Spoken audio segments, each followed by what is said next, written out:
நேயர்கள் எல்லாருக்கும் வணக்கம். இந்த வீடியோவில் குரோதி வருடம் கார்த்திகை மாதத்துக்கு உண்டான ராசி பலன்கள் அப்படிங்கிறது தான் நம்ம பார்க்க போகிறோம். அதாவது கார்த்திகை மாதம் அப்படிங்கிறது மிகப்பெரிய புண்ணியம் நிறைந்த ஒரு மாதம். இந்த மாதத்தில் சங்காபிஷேகம் அப்படிங்கிறது சிவபெருமானுக்கு நடக்கும். இந்த மாதத்தில் மட்டும்தான் நடக்கும். அப்படி சிவபெருமானுக்கு நடக்கக்கூடிய சங்காபிஷேகத்தில் உங்களால் முடிஞ்ச பொருட்கள் வாங்கி கொடுத்தீங்க அப்படின்னா ஒரு அஸ்வமேத யாகம் நடத்தின அந்த பலாபலன்கள் அப்படிங்கிறது உங்களுக்கு கிடைக்கும். அதுமாரி கார்த்திகையில் தினமும் சூரிய உதயத்துக்கு முன்னே நாம் நீராடினா எல்லா புனித நதிகள்லையும் நீராடின அந்த சந்தோஷம், அந்த புண்ணியம் அப்படிங்கிறதே நமக்கு கிடைக்கும். அப்படிப்பட்ட கார்த்திகை மாதத்தோட கிரக நிலைகள் அப்படின்னு பார்த்தீங்கன்னா, கிரகங்களோட ராஜா சூரியன் செவ்வாயோட வீட்டில் விருச்சிக ராசியில் இருக்கார். அதோட குரு பகவான் எப்பவும் போல வக்கரம் அப்படிங்கிறத அடைஞ்சிருக்காரு. புதன் சூரியனோட சேர்ந்துக்கிட்டு புத ஆதித்ய யோகம் அப்படிங்கிறதையும் கொடுக்குறாரு. சுக்கிர பகவான் தனுசு ராசியில் இருக்கார். கார்த்திகை 18ஆம் தேதி மகர ராசிக்கு சுக்கிரன் போறாரு. செவ்வாய் இந்த மாதம் முழுக்க கடகராசியில் நீச நிலை அப்படிங்கிறதுல இருக்காரு. இந்த செவ்வாய் நீசம் அப்படிங்கிறது ஒரு முக்கியமான ஒரு அமைப்பு. ஏன்னா கடகத்தில் இருக்கிற செவ்வாய் கும்பத்தில் இருக்கிற சனி அப்படிங்கிறவரை பார்க்குறாரு. செவ்வாய் பலமிழந்து போய் தான் பார்க்குறாரு. அதனால் அதை பற்றி நாம் பெருசாக பார்க்கல அப்படின்னாலும் அதில் சில மாற்றங்கள் அப்படிங்கிறதும் இருக்குது. அந்த வகையில் குரு பகவானோட வக்கரம், சூரியனை பார்க்கக்கூடிய சனி, சனியை பார்க்கக்கூடிய செவ்வாய், இது எல்லாம் சேர்ந்து உங்களுக்கு என்ன பலன் கொடுக்க போகுது அப்படிங்கிறத பார்த்துருவோம். கும்பராசி நேயர்களே, உங்களுக்கு இந்த கார்த்திகை மாதம் எப்படி இருக்குது அப்படின்னு பார்த்தோம்னா, ராசிநாதன் சனி ராசியிலே இருக்கார். இப்போ பலம் அடைஞ்சிருக்கார். அப்போ ஜென்ம சனி அப்படிங்கிறது பலம் அடைஞ்சிருக்கு. அவர் மேலே கடகத்தில் இருக்கிற செவ்வாயோட பார்வை அப்படிங்கிறது விழுவுது. இப்போ நமக்கு போட்டிகள் அப்படிங்கிறது இந்த மாதத்தில் கொஞ்சம் கூடுதலாக தான் இருக்கும். கொஞ்சம் மன தைரியம் குறையக்கூடிய வாய்ப்பு இருக்குது. அதனால் நீங்கள் அதை பற்றி கவலைப்பட வேண்டியதில்லை. ஏன்னா சனி பகவான் ஜென்மசனி அப்படிங்கிற இடத்த விட்டு இப்போ நேர்கோட்டு பயணம் விலகி போக ஆரம்பிச்சிருக்கார். ராசியை விட்டு நகர்ந்து போக ஆரம்பிச்சிருக்கார். அப்படிங்கிறதே ஓரளவுக்கு நல்ல மாற்றம் அப்படிங்கிறத கொடுக்கும். அதே நேரத்தில் சனியை பார்க்குற செவ்வாய் இந்த மாதத்தில் நீச நிலையில் இருக்கார், வக்கரம் அடைகிறார். அப்போ ஒரு பலமிழந்த செவ்வாயோட பார்வை தான் சனி மேலே உழுவுது. செவ்வாய் வலுவாலாம் இல்லை, ஆட்சி பெற்றோ உச்சம் பெற்றோ அப்படியெல்லாம் பார்க்கல. அப்படிங்கிறதால நீங்கள் பெருசாக பயப்பட வேண்டியதில்லை. உடன்பிறப்புகள் வகையில் கொஞ்சம் செலவு அப்படிங்கிறது கூடுதலாக இருக்கும். ஏதாவது அண்ணன் தம்பிகளுக்குள்ள ஒரு விருந்து விசேஷ நிகழ்ச்சிகள், அவங்க வீட்டு விசேஷ நிகழ்ச்சிக்கு நாம் செலவு பண்ணுறது, இல்லை ஒரு திடீர் மருத்துவ செலவுக்கு நாம் உதவி செய்கிறது, இப்படி அண்ணன் தம்பிக்குள்ளே கொஞ்சம் நம்ம செலவு பண்ணுற மாதிரி தான் இருக்கும். அதை பெருசாக நம்ம ஒன்றும் இப்போ தப்பாக நினச்சிக்க வேண்டியதில்லை. அதுமாதிரி குரு பகவான் வக்கரம். இந்த மாதம் முழுக்க அவர் வக்கரத்தில் தான் இருக்கார். ராசிக்கு 2க்கும் 11க்கும் அதிபதி வக்கரம் அடைகிறது அப்படிங்கிறது நல்லதில்லை. ஏன்னா பணம் கொடுக்கக்கூடியவரே உங்களை பொறுத்த வரைக்கும் குரு தான். தனஸ்தானத்துக்கும் அதிபதி, லாபஸ்தானத்துக்கும் அதிபதி. அவர் சரியில்லை அப்படிங்கிறப்போ கொஞ்சம் பண பற்றாக்குறை அப்படிங்கிறது இருக்க தான் செய்யும். இருந்தாலும் இந்த பரிவர்த்தனை யோகம் இருக்குது பார்த்தீங்களா, குரு வீட்டில் சுக்கிரன் இருக்கார், சுக்கிரன் வீட்டில் குரு இருக்கார். இந்த பரிவர்த்தனை யோகம் அப்படிங்கிறது உங்களுக்கு ஓரளவுக்கு நல்ல அதிர்ஷ்டம் அப்படிங்கிறத கொடுக்கும். அதனால் நீங்கள் பெருசாக பயப்பட வேண்டியதில்லை. உங்களோட ராசியை பொறுத்த வரைக்கும் அர்த்தாசிரமஸ்தானத்தில் குரு இருந்தாலும் லாபஸ்தானத்தில் குருவுக்கு வீடு கொடுத்த சுக்கிரன் இருக்கார். அது ஒரு நல்ல அமைப்பு தான். அப்படிங்கிறதால இந்த பரிவர்த்தனை யோகத்தால் காசு பணம் அப்படிங்கிறத கூடுதலாகவே கிடைக்கும். அந்த பண நெருக்கடி வரும் போகும் அப்படின்னு பயப்பட வேண்டியதில்லை.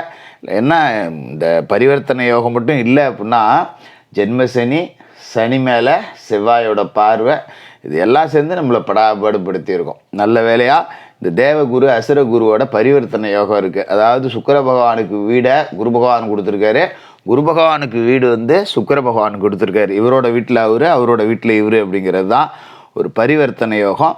அது ஓரளவுக்கு உங்களுக்கு நன்மைகளை செய்யும். லாபஸ்தானத்தில் சுக்கிரன் இருக்கார் அப்படிங்கிறது புது வாய்ப்புகளை உருவாக்கி கொடுக்கும். கலைத்துறையை சார்ந்தவர்களுக்கெல்லாம் பெரிய நன்மைகள் அப்படிங்கிறத கொடுக்கும். இப்படி சகலவிதமான நன்மைகள் அப்படிங்கிறது இந்த பரிவர்த்தனை யோகத்தால் இருக்கும். நீங்கள் பெருசாக பயப்பட வேண்டியதில்லை. அதுமாரி கொஞ்சம் நமக்கு எலும்பு நரம்பு சம்மந்தப்பட்ட பாதிப்புகள் வரக்கூடிய வாய்ப்பு. அதனால் தேவையில்லாத இந்த வண்டியில் போகும்போது வித்தகாட்டுற வேலைலாம் வச்சுக்கூடாது. எங்கேயாவது போகணும் அப்படின்னா 1/2 மணி நேரம் முன்னாடி கிளம்பி பைய மொல்ல போயிட்டு வர்றது அப்படிங்கிறது தான் நல்லது. குடும்பமான வரைக்கும் பயணங்கள் அப்படிங்கிறத தவிர்த்தரலாம். அதே மாதிரி இந்த முக்கியமான விஷயம் என்ன அப்படின்னு பார்த்தீங்கன்னா, செவ்வாய் நீசம் 3க்கும் 10க்கும் அதிபதியான செவ்வாய் நீசம் அடைகிறாருங்கிறது தொட்ட காரியத்தில் கொஞ்சம் தடைகளை கொடுக்கும். கூட இருக்கவங்களை நம்பி எதுவும் நம்மளால் செய்ய முடியாது. கூடவே இருப்பாங்க, இருந்தாலும் எந்த உதவியும் செய்ய மாட்டாங்க. சும்மா திங்கிறதுக்குன்னா 10 பேர் வருவான். ஒரு வேலைன்னா ஒருத்தன் கூட எட்டி பார்க்க மாட்டான் அப்படிங்கிற மாதிரி தான் இருக்கும். அதில் மட்டும் கொஞ்சம் கவனமாக இருங்க. அதோட சுக்கிரனும் பார்த்தீங்கன்னா 18ஆம் தேதிக்கு மேலே உங்களோட ராசிக்கு விரயஸ்தானத்துக்கு வராரு, மகர ராசிக்கு வராரு. இந்த நேரத்தில் பார்த்தீங்கன்னா சில பேருக்கு பெண்வெளி பிரச்சனைகள் வரலாம், கொஞ்சம் கவனமாக இருக்கணும். ஆஃபீஸில் ஒரு சக பெண் ஊழியர்கள் இருப்பாங்க, நம்ம விளையாட்டாக ஒரு வார்த்தை நக்கல் நையாண்டி பேச போக அது தவறுதலாக புரிஞ்சுக்கிட்டு பெரிய பிரச்சனை ஆகக்கூடிய வாய்ப்பு இருக்குது. அதனால் கூடுமான வரைக்கும் பெண்கள் விஷயத்தில் மிக மிக மிக கவனம் அப்படிங்கிறது வேணும். அது தாயோ மனைவியோ சகோதரியோ இல்லை கூட பணியாற்றக்கூடிய பெண்களோ இல்லை காதல் உறவில் இருக்கிறவங்களோ பிரிஞ்சு போகிறதுக்கு உண்டான வாய்ப்பு இருக்குது. அப்படிங்கிறதால ரொம்ப ரொம்ப ரொம்ப கவனமாக இருங்க. அதே மாதிரி சில பேருக்கு ஊர் மாற்றம் இடமாற்றம் அப்படிங்கிறது இருக்கும். நம்ம உண்டு நம்ம வேலை உண்டுன்னு சொந்த ஊரில் வேலை பார்த்துக்கிட்டு இருப்போம், பிள்ளைங்கள எல்லாத்தையும் சொந்த ஊரில் பள்ளிக்கூடத்தில் காலேஜில் படிச்சுக்கிட்டு இருக்கோம். திடீர்னு எங்கேயாவது ட்ரான்ஸ்ஃபர் போட்டுருவாங்க. அட போடா, இனிமேல் இங்கே இந்த ஃபேமிலி எல்லாத்தையும் இழுத்துக்கிட்டு கிளம்புறது, அங்கே போய் வாடகை வீட்டை பார்த்துக்கிட்டு நம்ம என்ன பண்ண முடியும் வாங்குற சம்பளத்துக்கு அப்படின்னு சொல்லிட்டு கொஞ்சம் குடும்பத்தை விட்டு பிரிஞ்சிருக்கிற சூழல் அப்படிங்கிறது வரும். வந்தால் போயிடுறது தான் நல்லது. ஏன்னா இந்த மாதிரியான சூழல் அப்படிங்கிறது குடும்பத்தை பிரிஞ்சு இருக்கிறது அப்படிங்கிறது ஒரு பெரிய தோஷ நிவர்த்தி மாரி. அதனால் வரக்கூடிய மாற்றம் அப்படிங்கிறத நீங்கள் பெருசாக சலிப்பாக அடையாமல் ஏற்றுக்கிட்டு போகிறது அப்படிங்கிறது தான் இந்த காலகட்டத்தை பொறுத்த வரைக்கும் நல்லது. அது மாதிரி 18ஆம் தேதி கடகராசியில் செவ்வாய் வக்கரம் அடைகிறார். ஏற்கனவே அது அவருக்கு நீச வீடு பலம் இல்லாமல் தான் இருக்கார். இப்போ வக்கரம் அடைகிறார் அப்படிங்கும்போது இன்னும் பலம் இழக்கிறார். 3க்கும் 10க்கும் அதிபதியான அவர் வக்கரம் அடைகிறார். அப்படிங்கும்போது கொஞ்சம் கூட்டுத்தொழில் செய்கிறவங்க கவனமாக இருக்கணும். என்ன காரணம் அப்படின்னு பார்த்தீங்கன்னா, கூட்டாளிகள் நம்மளை ஏமாத்துறதுக்கு வாய்ப்பு இருக்குது, கூட்டாளிகள் பிரியறதுக்கு வாய்ப்பு இருக்குது. அதுமாரி ஒப்பந்தம் இல்லாமல் கூட்டு தொழில் செய்கிறவங்க அப்படிங்கிறவங்க ஒப்பந்தங்களை புதுப்பிச்சுக்கிறது அப்படிங்கிறது நல்லது. சும்மா நட்பு அடிப்படையில் உறவு அடிப்படையில் நாங்கள் தொழில் செஞ்சுக்கிட்டு இருக்கோம் அப்படின்னா அதெல்லாம் தேவையில்லை. ஏதோ 10 ரூபா வந்தாலும் ஆளுக்கு 5 ரூபா அப்படின்னு எழுதிக்கிட்டு வேலை பார்க்குறது அப்படிங்கிறது நல்லது. அது மாதிரி பார்த்தீங்கன்னா இந்த 3ஆம் இடத்துக்கு அதிபதி அவர் ரொம்ப வக்கரமாகி பலம் இழந்து போகிறார். அப்படிங்கிறதால இது சகோதர உறவுகள் அப்படிங்கிறது கொஞ்சம் லேசாக பாதிக்கக்கூடிய வாய்ப்பு இருக்குது. அதில் கவனமாக இருக்கணும். அண்ணன் தம்பிகளுக்குள்ளே குடுக்கல் வாங்கல் வச்சுருந்ததா கொஞ்சம் அதை சரி பண்ணிங்க.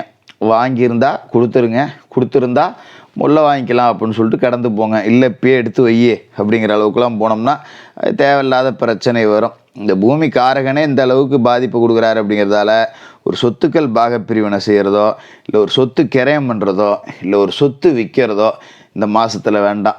மண்ணை தோண்டி எந்த வேலையும் செய்யக்கூடாது, மண்ணை நம்பி எந்த வேலையும் செய்ய வேண்டாம்.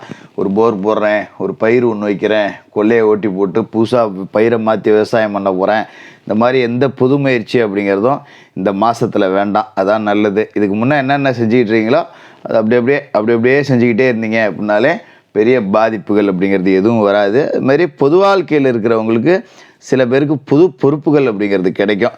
வியாபாரிகள் வாடிக்கையாளர்கள்ட்ட கொஞ்சம் கவனமாக அனுசரித்து போகணும். ஒருத்தர் திடீர்னு 10 ரூபா கடன் கேட்பான், நம்ம கொடுக்குற மாதிரி தான் இருக்கும். இல்லைப்பா கடலாம் இல்லை போல வரல அப்படின்னா நம்மளை சுடுமுஞ்சின்றுவாங்க, நம்ம கடைக்கு வர மாட்டாங்க. அதனால் வாடிக்கையாளர்கள்ட்ட கூடுமான வரைக்கும் கொஞ்சம் சிரித்த முகத்தோடையே பேசிக்கிட்டு ஓட்டிக்கிறது அப்படிங்கிறது தான் இந்த காலகட்டத்தை பொறுத்த வரைக்கும் நல்லது. ஜென்மசனி அப்படிங்கிறத ஆதிக்கம் பலமாக இருக்குது. சனிக்கிழமையில் விநாயகர் வழிபாடு அனுமன் வழிபாடு செஞ்சுட்டு சனி பகவானுக்கு எல் தீபம் ஏற்றுங்க. மாற்றுத்திறனாளிகளுக்கு உங்களால் முடிஞ்ச உதவிகள் செய்யுங்க. இந்த கார்த்திகை சோதனைகளே வந்தாலும் ஒரு 18 நாளைக்கு குரு சுக்கிரன் பரிவர்த்தனை யோகம் அப்படிங்கிறது 10 ரூபா காசு பணம் கொடுக்கக்கூடிய அமைப்பை கொடுக்கும். கும்பராசிக்காரர்களுக்கு வாழ்த்துக்கள்.